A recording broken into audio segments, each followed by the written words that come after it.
한 명의 남성이 15년간 9세부터 100세까지 최소 101명의 여성과 소녀들을 성폭행한 범죄 사건이 영국에서 있었습니다. 이 사건이 충격적인 이유는 2005년부터 2020년까지 당한 101명의 피해자들이 다름 아닌 죽은 사람이었다는 것입니다. 그러니까 영국의 데이비드 플러라는 남자가 101구의 시신들을 상대로 성폭행을 저지른 것입니다. 피해를 당한 고인들은 사고로 죽거나 병동에서 죽거나 수술실에서 죽은 환자들이었습니다. 게다가 플러는 병원에서 일하기 전인 1987년 20대 여성 2명을 성폭행하고 구타해 목을 졸라 죽였습니다. 당시 수사관들은 열심히 수사했지만 법과학 증거가 부족했고 DNA 데이터베이스도 구축되지 않은 상태였습니다. 결국 이 두 살인 사건은 30년 넘게 미제 사건으로 남아 있었습니다. 이후 데이비드 플러는 전기기술자이자 유지보수 엔지니어로 1989년부터 영국 펜버리의 턴브리지 웰스 병원과 현재는 폐쇄된 켄트 앤 서식스 병원에서 일했습니다.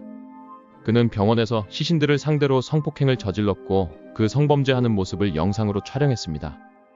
검사 덩컨 애킨스는 데이비드 플러는 죽은 여성과 소녀들의 몸을 체계적이고 반복적으로 성폭행했습니다.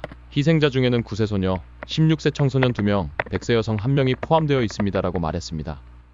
플러는 병원 직원으로서 출입 카드를 이용해 영안실에 들어갈 수 있었습니다. 시체를 보관하는 냉장고 문은 사후부검실에서 잠금 해제되어 있어서 시체에 접근할 수 있었습니다. 영안실의 다른 공간과는 달리 사후관리실에는 CCTV가 없었습니다.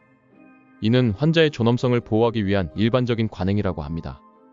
첨단 DNA 기술로 플러가 두 여성을 살인한 살인범이라는 사실이 밝혀졌고 그의 집과 재택 사무실을 수색하던 중 1400만 개가 넘는 성범죄 사진이 담긴 컴퓨터 하드드라이브, CD, 플로피 디스크를 발견했습니다.